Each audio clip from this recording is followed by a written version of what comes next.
going to do is really put in front of you, I think, a number of provocations and questions.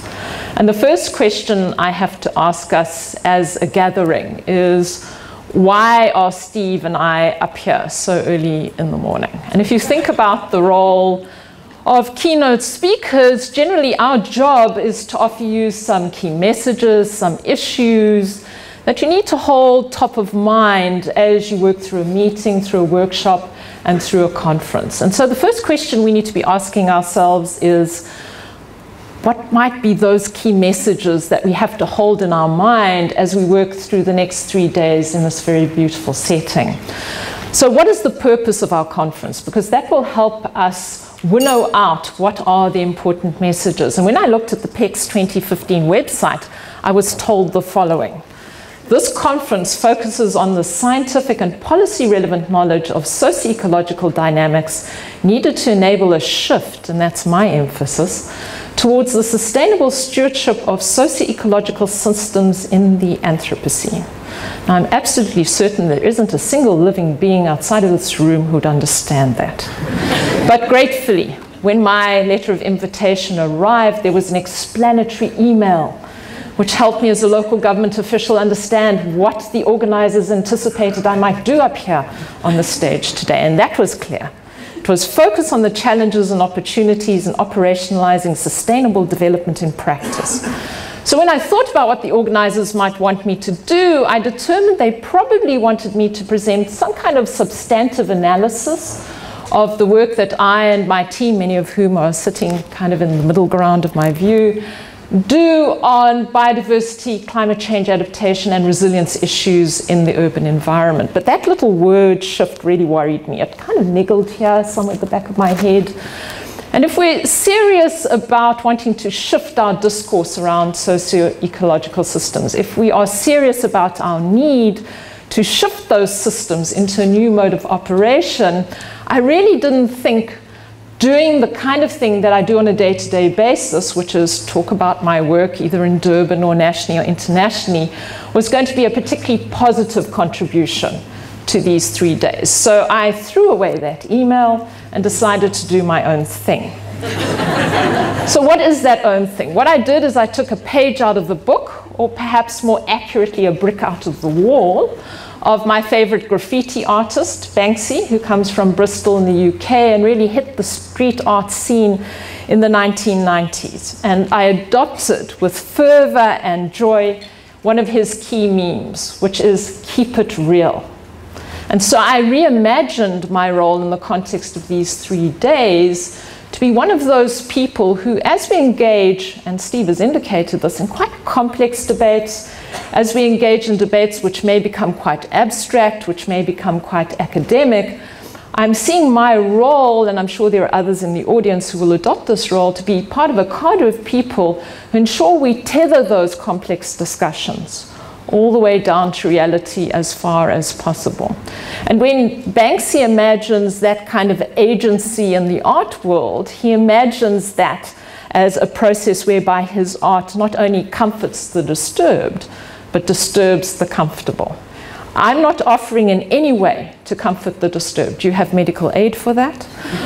But what I am offering to do potentially is to disturb the comfortable, to shake you a little bit out of the spaces that you might feel more comfortable in, and ask you questions that you may not like, you may find offensive, but that will hopefully challenge you to think about new things. Now, why is Banksy so successful as a street artist? He's one of the street artists that really brought that form of art into the mainstream. And that's really because what he does is he practices a transgressive form of prankster performance art. He leaves socially and environmentally challenging messages in unusual places. He puts them on the sides of camper vans, on telephone booths. He puts them on urban street walls. And he's even managed to penetrate the bastions of art and science. He got into the Louvre and hung a copy of the Mona Lisa and stuck a yellow smiley face on her. He got into the Natural History Museum in New York and he put in place that poor little taxidermied rat with a spray can next to it. So really what Banksy has done, in the words of the art critics, is he's really led in the art world a red-nosed revolution right up to the doors of tradition. He's challenged everything that we think about art and the way art should play a role in society.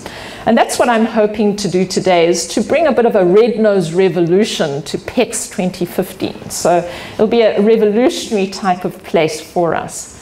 Now, if we're serious about doing what Banksy does, so take that kind of transgressive engagement with our field and drive through our interactions here over the next 3 days a more transgressive understanding of socio-ecological systems and resilience, what I'm going to call on you to do is to acknowledge that there are many, many forms of science and that there are many ways of doing science. And if we look to the literature, the majority of that literature, you can see that we've used the traditional sciences. We've used both natural and social sciences to interpret socio-ecological systems. And quick postscript here, when I refer to science in the remainder of this presentation, I am embracing both natural and social. What I offer you today in terms of my input is that there is a new form of science. It's guerrilla street science. It's what we as practitioners are using in the real world. And I will argue in front of you today that that science is equally important in understanding the way that socio-ecological systems work, and probably more important than the traditional sciences in driving change in socio-ecological systems. The problem with this brand of science, though, is it has much more similarity with graffiti than it does with traditional science, in that it happens on the street and off the box. And it's very difficult to get to know it, because generally the only way you can access it is through the personal narratives of the guerrilla street scientists. So what I'm offering to do with my remainder of my time up here on the podium is share with you some perspectives that I've developed over a career of over 20 years. We won't pinpoint the actual number because that gives age away and we wouldn't want to do that. But to share with you some perspectives that I've developed as a street scientist over that time. So when I reflect back, and for the purposes of today's presentation, I will regard my career as a natural scientist, starting with my undergraduate training. And when I reflect back on that period, I'm perhaps surprised, but acknowledge that hindsight is a perfect science, that during the course of that undergraduate training, we were never asked to reflect on who we might be doing science for. And we certainly were never asked to think about how we might communicate science to the people who might use it. And really the almost subliminal messaging around what science was, that there was a scientist, largely male. I can remember my honors interview when I indicated to the honors panel that I wanted to focus in on terrestrial systems ecology and biogeography. The very pointed questions that came from the panel afterwards with the subtext, these are courses generally done by male students, why do you want to do them? So this idea of the male scientist really going into the world and doing science to the world. You know, if I think back on my undergraduate training, I have memories of injecting rats with tritium and then taking those rats, grinding them up in a big mincer, drying them out to understand where that tritium had gone in the biological cycles. I can remember taking dozens of mangrove propagules and poisoning them with fluoride to try and figure out where the biochemistry would collapse. So a very positive, this form of science, nothing wrong with it. It has a lot to offer us, but surprised that we were never offered opportunities to think about why we were doing that science, the kind of socio-ecological systems that might be affected by that science, how that science might be relevant in that world. Gratefully, the only thing to recommend undergraduate study is it passes quickly. It leaves us behind, and we move very rapidly into the much more egalitarian space of postgraduate study.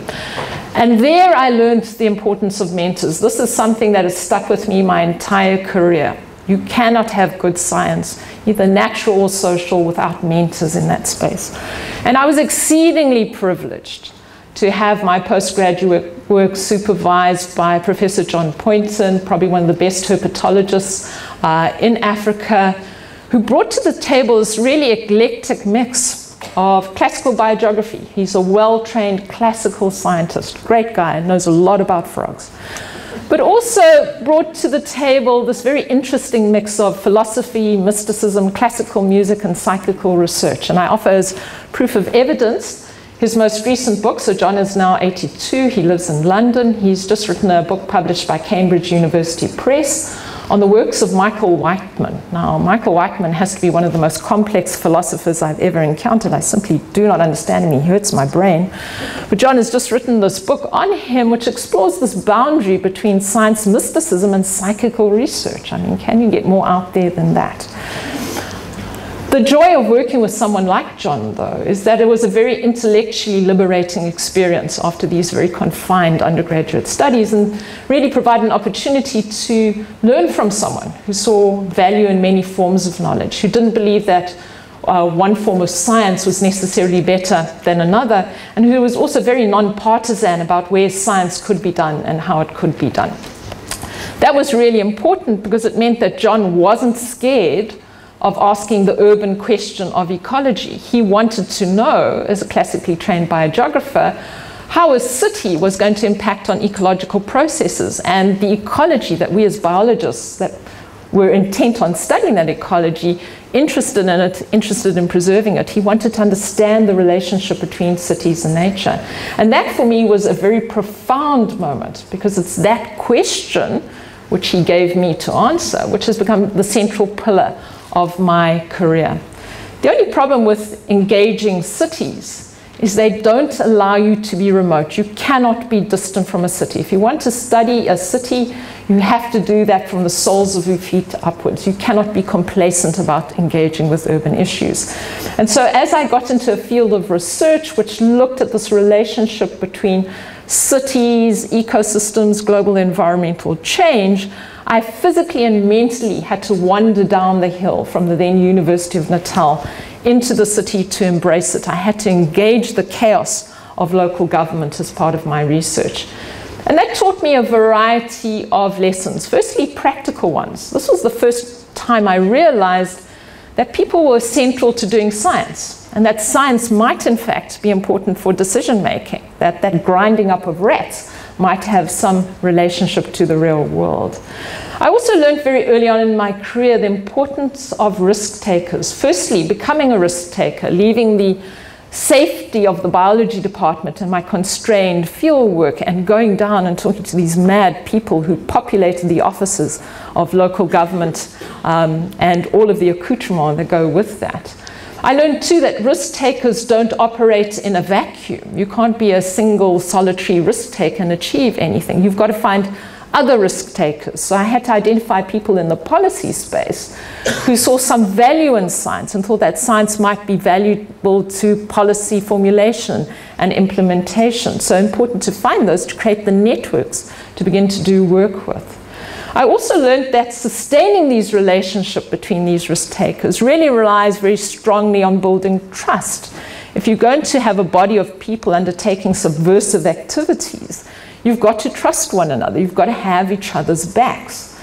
What does that mean for the science partner in the risk-taking relationship? Well, it means that you've got to be available. So I very often faced the choice between giving a lecture and giving evidence at a town planning hearing. Let me tell you, every day I ran down to City Hall because that became the priority.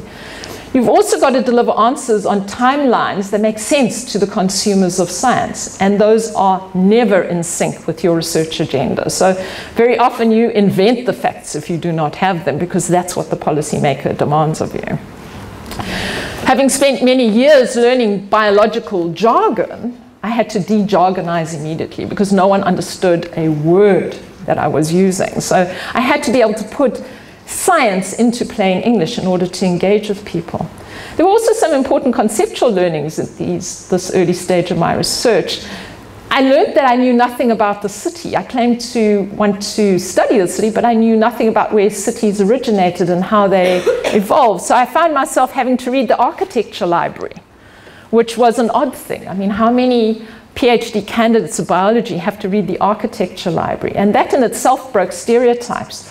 That time on our campus, you were simply uncool as a science student if you put your foot on ground that an art student had walked on.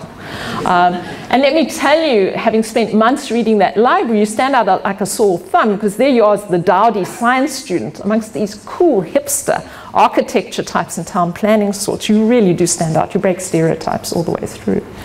And you've got to learn the language of the town planners. So having de-jargonized, I had to re-jargonize. I had to know what floor area ratio meant, what a side space was, what zoning conditions meant, what a scheme in the course of preparation actually referred to. But for those of you who have wandered outside of the norms, you will know that there is always a societal price to pay. And the first kind of negative feedback I got was in fact from fellow biologists. They began questioning me. Was something this cross-sectoral really good science? The more critical saying, is this even science? Certainly what I found amongst the ecologists of the day, a very strong anti-urban bias. Cities weren't important to ecological research.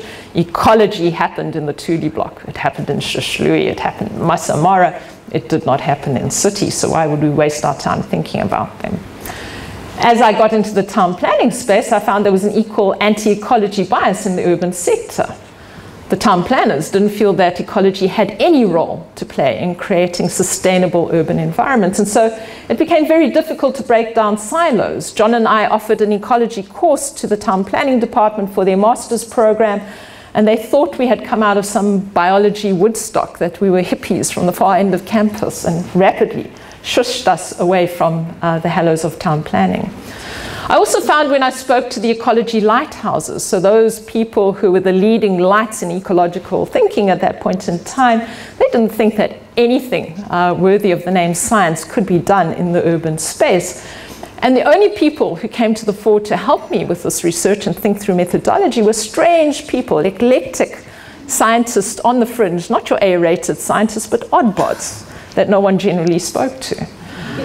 And so ultimately what I realized, that in this kind of world, given the very different priorities between science and academia and science in the real world, I was going to be forced at some point to make a choice about where I landed, because there was no space that I could do this work in a combined way. And so when democracy came to South Africa, I decided to pack my academic bags and left the school on the hill and rolled down the hill permanently to join local government. I can only say that amongst my academic friends, the horror on their face still is well remembered.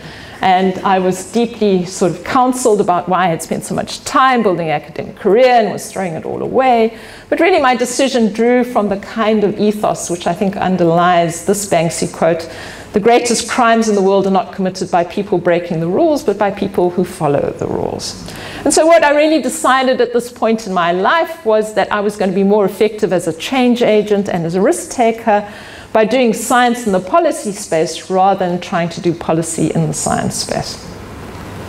Unfortunately, there were more hard lessons along this new road that I had set myself and decided to journey on. As I left the ivory tower and moved into City Hall, I realized a number of things. Firstly, political ecology in the real world is way more important than ecology. You've got to understand politics with the big P and the little p in order to be able to survive. I learned that perception is as powerful, if not more powerful in this world than fact, which really disadvantages a scientist, let me tell you. It isn't what you know, it's who you know. You become heavily reliant on this network of risk takers to influence the power brokers, to get things done in a way that actually drives change in systems. I've learned that the policy world is deeply suspicious of scientists. They don't know why we're there or what we want to fiddle with while we're there. I learned that there are no silver bullet solutions. There are no easy answers. The questions change on a day-by-day basis, which means your answers change, which means you need to keep your decision-making options open for as long as possible. You don't want to land that decision until you can get closer to understanding what the real question is. You need to be prepared to do two jobs. In other words, fight the evil developers during the day, and then during the midnight hours, write about that for the peer-reviewed literature so you can tell people what's happening in the real world. You need to acknowledge that it's battlefield out there. It ain't pretty.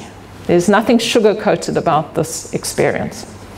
But the problem with being this kind of neither fish nor fowl entity is that both sides continue to remain cautious about you because they're not certain of what agenda you might be advancing and whether that agenda is actually aligned with theirs.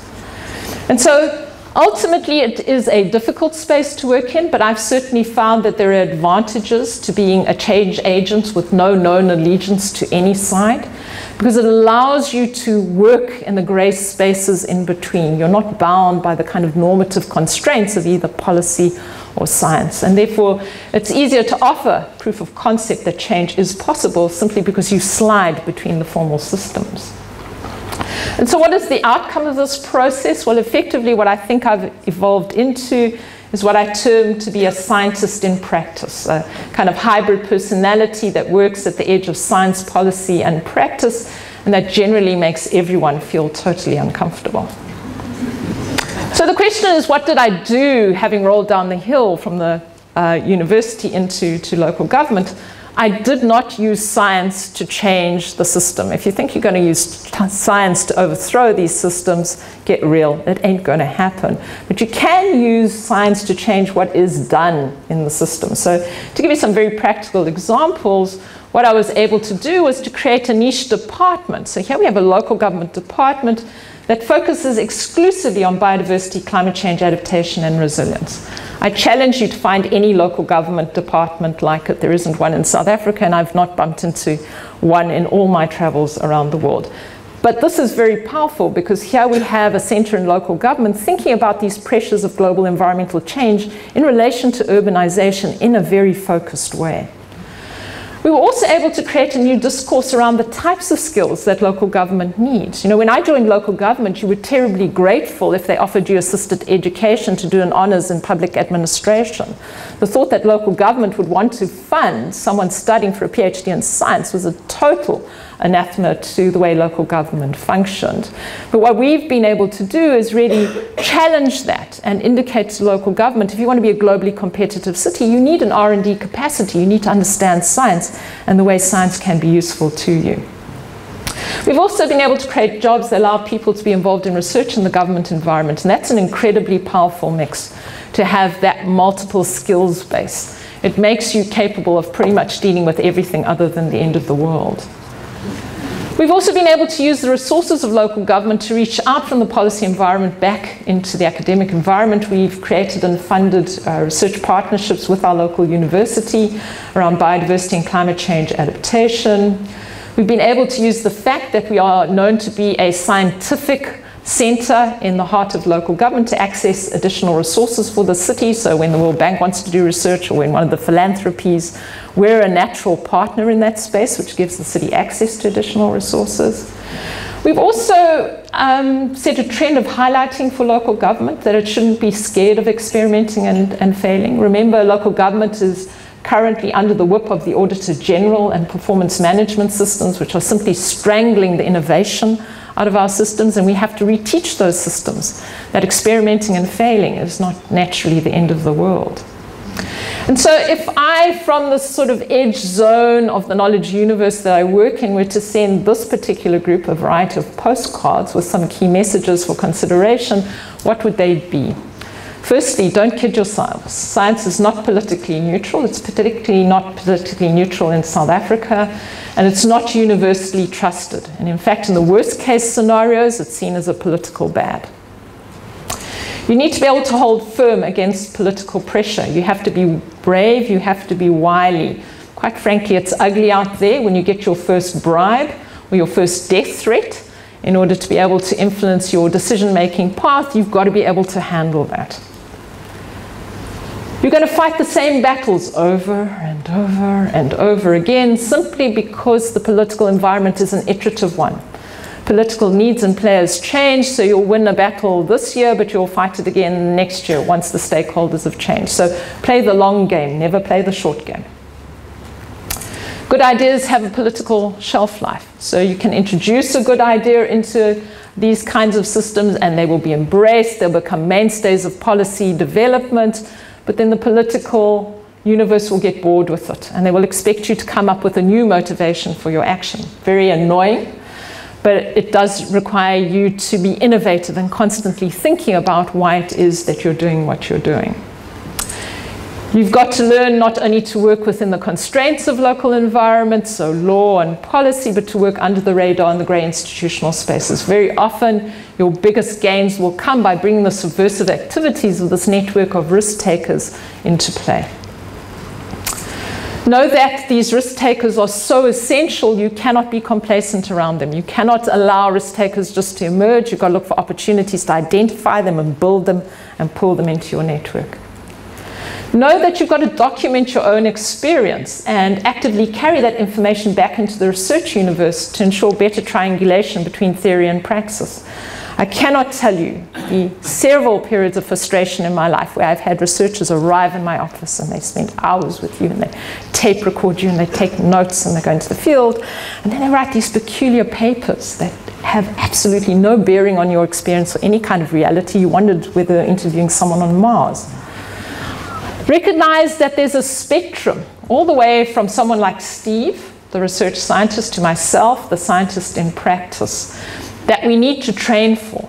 I don't think we should be aiming to turn each one of us into transdisciplinary heroes. I'm sure Steve doesn't want to do what I do. I know I certainly don't want to do what he does. But what we do need to do is have that spectrum and train for it. We need an ecology of revolutions. One revolution is not going to do the job, and we need smart alliances between the risk takers. So you need a multiplicity of change agents in your universe. And unfortunately, I still have to add it in. It's still tough to be a woman out there, and we shouldn't forget the gender aspect of this. If you want to drive change, people often look at the messenger rather than the message. So ultimately, in conclusion, my narrative, if I were to describe the universe I work in, is that my understanding is that in every socio-ecological universe, you have a lighthouse, someone who is the lead thinker at the center of your universe, shining light out on the remainder of the universe. That's your source of traditional knowledge. Those are the people you go to traditionally to ask the traditional questions. Could be an individual or group of people, but at the edge are these crazy streetwise players, our red-nosed revolutionaries, who benefit from the traditional knowledge, but who remain inquisitive about what lurks in those uncharted, dark, and ignored spaces. And in due course, some of those red-nosed revolutionaries are in fact going to become lighthouses in the center of their own knowledge universes. So it's really important that we remember to create a supportive environment for them so they can emerge, they can learn, and they can thrive. Because it's only that combination of the traditional and the eccentric, I believe, that will allow us to create the kind of shifts we want. So when you look out at your knowledge universe and you see those red noses on the edge, don't call in the intellectual cops to remove them, embrace them. They're an important part of the change that we need. And so in conclusion, I leave you with another profound message from Banksy. Please don't forget to eat your lunch and remember to make some trouble over the next 3 days.